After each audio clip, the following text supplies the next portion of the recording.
लोग पढ़ रहे थे साइकोलॉजी। साइकोलॉजी में हमने पहले साइकोलॉजी की मीनिंग, डिफिनेशन, इसके बारे में पढ़ा हुआ था। उससे फिर आगे टॉपिक लिया था लर्निंग। तो लर्निंग के बारे में हमने कल क्लास की हुई थी, लर्निंग की मीनिंग पढ़ी हुई थी, इसकी डिफिनेशन पढ़ा हुआ था। उसी से आगे हम फिर क्लास को मतलब लेकर चल रहे हैं। तो हम पढ़ेंगे टाइप्स ऑफ लर्निंग, मतलब लर्निंग जो हमारी होती है वो कितने प्रकार की होती है। तो हम क्या पढ़ेंगे, टाइप्स ऑफ लर्निंग। हमारा जो आज का टॉपिक रहेगा वो रहेगा types of learning.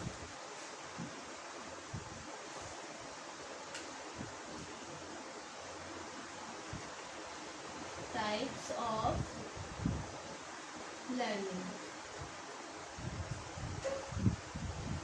Types of learning क्या रहेगा आज का टॉपिक, टाइप्स ऑफ लर्निंग मतलब सीखने के जो प्रकार है ना, सीखने के प्रकार, सीखने के प्रकार। ठीक है, अब सीखने के प्रकार हम पढ़ेंगे, मतलब बहुत ही मतलब इम्पोर्टेंट है, महत्वपूर्ण है ज़्यादा, मतलब आपको देखा होगा अपने क्लास सबसे की होगी, इतना मतलब डिटेल से नहीं पढ़ाता, थोड़ी सी डिटेल हो गया है ये टाइप्स ऑफ लर्निंग। सबको ही ज़्यादातर थ्योरी ऑफ लर्निंग पढ़ा देते हैं कि जो थ्योरीज हैं, तो थ्योरीज हमारी हैं तो दो टाइप में होती है, स्टिमुलस रिस्पॉन्स थ्योरी और फील्ड रिलेटेड थ्योरी। इन सभी के बारे में जो इनके अंतर्गत जो मतलब थ्योरियाँ आती हैं उन्हीं के बारे में ज़्यादातर तुरंत ले लेते हैं। तो आप देख लेंगे हमारे टाइप्स ऑफ लर्निंग। तो पहला हम देखेंगे मोटर लर्निंग। क्या देखेंगे, पहला है मोटर लर्निंग, मतलब कि गत्यात्मक सीखना। इसका क्या हो जाएगा, गत्यात्मक सीखना। मोटर लर्निंग का क्या हो जाएगा, गत्यात्मक सीखना, गत्यात्मक सीखना। अब जैसे मतलब हम गति के थ्रू, मोटर मीन्स क्या होता है, गति होता है। हम गति को, इसमें जो शारीरिक क्रियाएं हम गतिविधियां करेंगे उसमें सिर्फ किस पर ध्यान दिया जाएगा, वो गति पर ध्यान दिया जाएगा, क्योंकि मोटर मीन्स क्या होता है, गति और गत्यात्मक सीखना। तो इसमें हम इन क्रियाओं में मतलब मैं ऐसे आपको एक्सप्लेन कर दूंगी और इनके जो टाइप्स हैं वो एक एक करके लिख दूंगी, एक्सप्लेन ही कर देती हूँ। आपको बस इतना जानते रहना है कि मोटर लर्निंग क्या है, ये टाइप्स ऑफ लर्निंग का भाग है। तो इसमें जो क्रियाओं की जो मतलब क्रियाएं होंगी, शारीरिक गतिविधि किस पर निर्भर करेंगी, हमारी गति पर निर्भर करेंगी। मतलब सिर्फ सबसे ज़्यादा किस पर ध्यान दिया जाएगा, गति पर ध्यान दिया जाएगा। गत्यात्मक में जो हमारी क्रियाएं होंगी वो किस पर, गति पर ध्यान दिया जाएगा। किस पर दिया जाएगा, गति पर ध्यान दिया जाएगा। ठीक है, इसमें जो हमारी कर्म इंद्रियां होती हैं, तो हमारी कर्म इंद्रियां क्या होती हैं, अब जैसे इसमें हमारी जो भी कर्म इंद्रियां हैं वो क्या है, इसमें सहायक होती है, सहायता प्रदान करती है। कर्म इंद्रियां हमारी जैसे हो गई, हाथ हो गया, पैर हो गया, मसल्स हो गई, मांसपेशियां, ये सब हमारी क्या है, कर्म इंद्रियां हैं, ये काम करती हैं उस जगह पर पे ये कार्य करती हैं। अब जैसे एग्जाम्पल जैसे हम ले लेंगे, अब जो हमारी कर्म इंद्रियां हैं, अब जैसे हमारी कर्म इंद्रियां हमने क्या क्या बताई, हाथ हो गया, ठीक है, पैर हो गया, मांसपेशियां हो गई, मांसपेशियां हो गई, ठीक है, ये सब हमारी किसके अंतर्गत आ जाएगी, कर्म इंद्रियों के अंतर्गत आ जाएगी। हम क्या कहेंगे, कर्म इंद्रियां कहेंगे। क्या कहेंगे, कर्म इंद्रियां, क्योंकि ये कर्म करती हैं। ठीक है, अब हाथ का क्या है, हाथ से हम ऐसा क्या करेंगे। अब जैसे आ गया एग्जाम्पल में गिटार बजाना, क्या, गिटार बजाना। अब हम गिटार किससे बजाएंगे, आप बताइए, गिटार हम किससे बजाएंगे, हाथों से बजाएंगे, उसमें किसका प्रयोग करेंगे, अपने फिंगर का करते हैं। तो गिटार बजाना, तो कौन सी इसमें कर्म इंद्रिय काम कर रही है, हमारी हाथ वाली जो कर्म इंद्रियां, मांसपेशियां हैं, इसमें वर्क कर रही हैं। अब दो जैसी है कि साइकिल चलाना, ठीक है, अब गिटार बजाना मतलब पहले हाथ का हिल गया, हारमोनियम बजाना, हारमोनियम, हारमोनियम बजाना, ठीक है। अब ये इनमें हारमोनियम में भी किसकी इंद्रियां, हाथ की कार्य करेंगी। पैर से तो हम बजाने नहीं लगेंगे, पैर से हम गिटार में बजाने लगेंगे, हाथ से ही सब बढ़ जाएंगे। फिर है साइकिल चलाना, तो इसमें किसकी, कहाँ की इंद्रियां काम करेंगी, पैर वाली जो मांसपेशियां हैं वो काम करेंगी। साइकिल चलाना,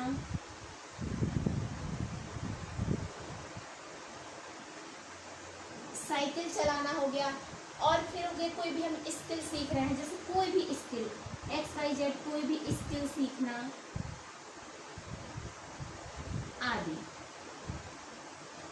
ठीक है, अब क्या हम बिना गति के गिटार बजा लेंगे? अगर गति मूवमेंट नहीं होगा, हाथों के फिंगर का मूवमेंट नहीं होगा, तो क्या हम गिटार बजा पाएंगे? नहीं बजा पाएंगे।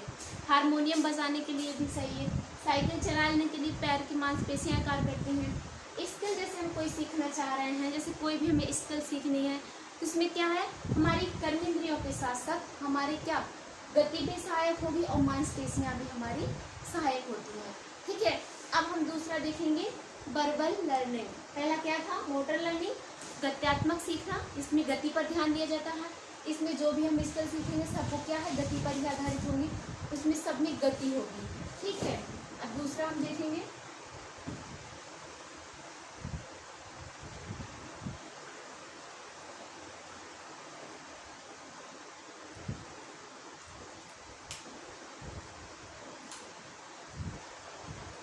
Verbal learning. क्या देखेंगे? Verbal learning.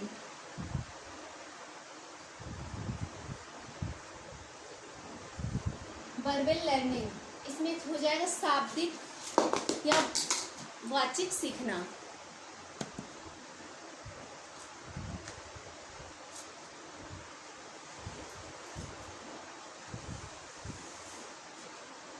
शाब्दिक या वाचिक सीखना। अब आपको शब्द से ही पता चल रहा होगा कि इसमें हम मतलब कैसे सीखेंगे, लर्निंग का इसमें क्या है। तो इसमें शाब्दिक आ गया, तो मतलब क्या, शब्द। इसमें व्यक्ति शब्दों का प्रयोग करके मतलब व्यवहार के रूप में कार्य करता है। क्या अपने शब्दों का प्रयोग करता है और प्रयोग करके व्यवहार के रूप में कार्य करता है। इसमें किसका, शाब्दिक में किसका प्रयोग करेगा? शाब्दिक में इसमें व्यक्ति अपने मतलब शब्दों का प्रयोग करता है। कैसे करता है? व्यवहार के रूप में। प्रयोग व्यवहार के रूप में करता है। कैसे करता है? व्यवहार के रूप में। शाब्दिक लर्निंग में कैसे करेगा? अपने शब्दों का प्रयोग व्यवहार के रूप में करता है। इसमें शब्द, चिन्ह, प्रतीक, अंक, चित्र ऐसे मतलब जैसे रहेगा। क्या क्या रहेगा? जैसे शब्द रहेगा, अंक कोई रहेगा, अंक जैसे कोई रख देगा, कोई चित्र रख देगा।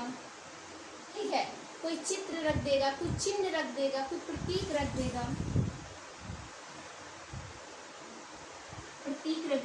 चिन्ह रख देगा।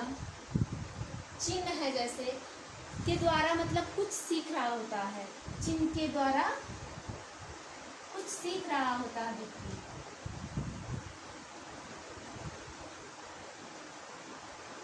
सीख रहा होता है। ठीक है, अब शाब्दिक और वाचिक लर्निंग में क्या हो जाएगा? पहले तो अपने, क्योंकि पूरी साइकोलॉजी है बिहेवियर पर, हर चीज में क्या किसका ध्यान दिया जाएगा? व्यवहार, ह्यूमन बिहेवियर है, व्यवहार को लेकर ही सीखेगा, अपने व्यवहार में ही परिवर्तन लाएगा। व्यवहार से ही है, क्योंकि जो साइकोलॉजी है ह्यूमन बिहेवियर का ही अध्ययन करती है। अब तो शब्दों का प्रयोग व्यवहार के रूप में करेगा। ठीक है, अब जैसे उसने कोई शब्द देख लिया, कुछ शब्द लिखा हुआ है, उस लिखे हुए शब्द से वो कुछ सीख रहा है। ठीक है, इसमें और कुछ अंक लिखा हुआ है 2 4 6, जिसका कोई मतलब है, उस अंक का कोई मतलब है, उस अंक के माध्यम से वो कुछ सीख रहा है।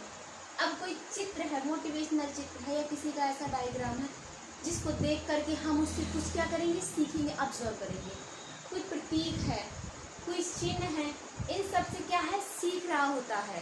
ठीक है, इसी को ह्यूमन लर्निंग भी कहते हैं। इसे क्या कहते हैं? हम ह्यूमन लर्निंग भी कहते हैं, क्योंकि इन सब से क्या है? मानव ही सीखेगा। ठीक है, इसे ह्यूमन लर्निंग भी कहते हैं, ह्यूमन लर्निंग भी कहते हैं।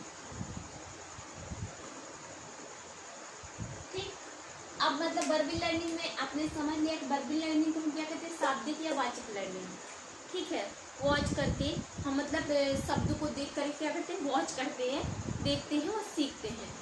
तो शब्दों का इसमें प्रयोग होगा और व्यवहार के रूप में, अपने शब्दों का प्रयोग व्यवहार के रूप में करेगा अब जैसे कि कैसे वो सीखेगा, तो कैसे सीखेगा मैंने बता दिया, या तो उसको कोई शब्द रहेगा, शब्द कोई बोले उससे, या कोई अंक हो, कोई चित्र हो, कोई प्रतीक हो, कोई चिन्ह हो, इन सब के माध्यम से जो लर्निंग कर रहा है वो लर्निंग कौन सी होगी, वर्बल लर्निंग होगी। इसे हम ह्यूमन लर्निंग भी कहते हैं। ठीक है, अब हम नेक्स्ट देखेंगे ज्ञानात्मक लर्निंग।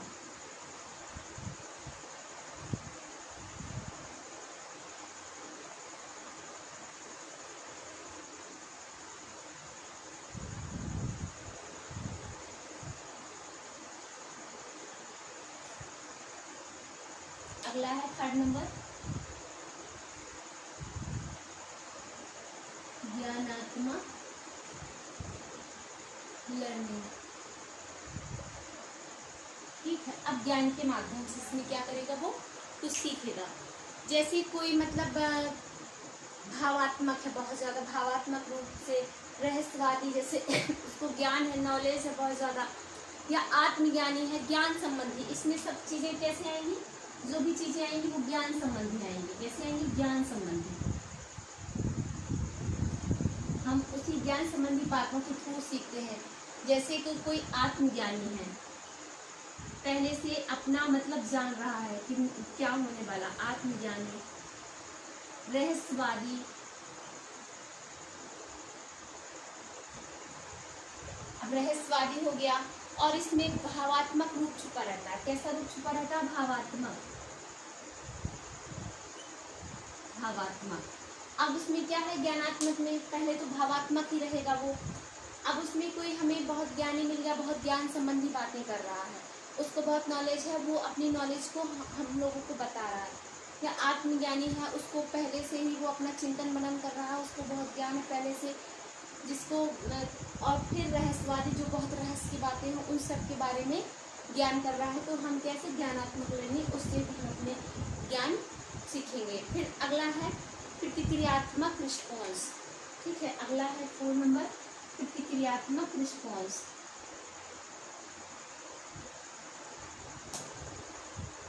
प्रतिक्रियात्मक, सबसे ज़्यादा जो इम्पोर्टेंट थे वो 2 ही थे, वर्बल लर्निंग और मोटर लर्निंग। उन्हीं से ही आपको क्वेश्चन पूछा जाएगा। ये ज्ञानात्मक लर्निंग और ये इतनी इम्पोर्टेंट नहीं है, वो दोनों ज़्यादा इम्पोर्टेंट थी। वर्बल लर्निंग वाचिक सीखना और मोटर लर्निंग गत्यात्मक सीखना बहुत ज़्यादा इम्पोर्टेंट थी दोनों। रिस्पॉन्स, ठीक है। अब कोई प्रतिक्रिया है, उसमें हम कोई रिस्पॉन्स दे रहे हैं, जैसे स्टिमुलस रिस्पॉन्स भी ऐसे आता है, कोई स्टिमुलस रखा जाता है, फिर उसमें रिस्पॉन्स बाद में मिलता है। ऐसे इसमें क्या है, प्रतिक्रियात्मक रिस्पॉन्स मिलता है। जैसे कोई प्रतिक्रिया होती है, उसे हम सीखते हैं, फिर हम रिस्पॉन्स देते हैं। अब तो आपने टाइप्स ऑफ लर्निंग पढ़ लिया, 2 ज़्यादा इंपॉर्टेंट थी इसमें, मोटर लर्निंग और वर्बल लर्निंग। और ये ज्ञानात्मक learning 3rd number, 4th number, बस इनको जानते रहना है आपको। अब इसी में हम देखेंगे फिर आगे इस जो टॉपिक रहेगा, थ्योरीज ऑफ लर्निंग। ठीक है, सीखने के नियम।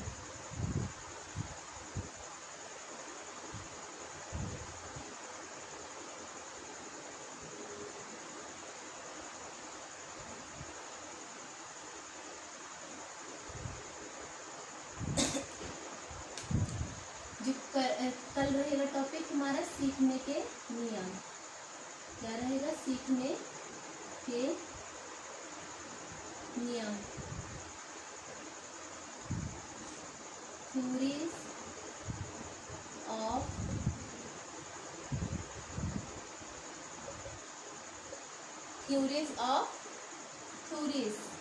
Theory of learning. ठीक है, जो सीखने के नियम रहेंगे हम कल की क्लास में आपको बता जाएंगे।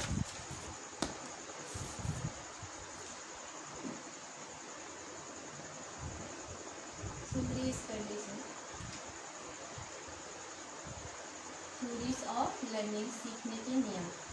तो जो सीखने के नियम हैं, सीखने के नियमों को 2 श्रेणियों में बांटा गया है, स्टिमुलस रिस्पॉन्स थ्योरी और field related theory.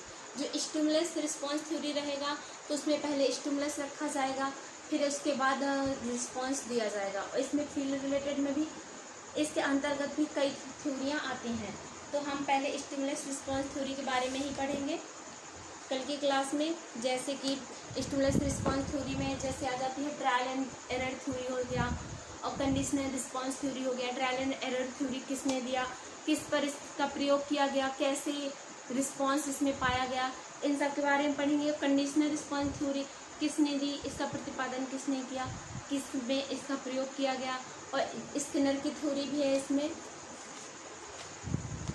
GB Watson की थ्योरी है। ऐसे मतलब कई थ्योरियाँ हैं, उनके बारे में कल की क्लास में आपको बताया जाएगा। आज के लिए इतना ही, थैंक यू।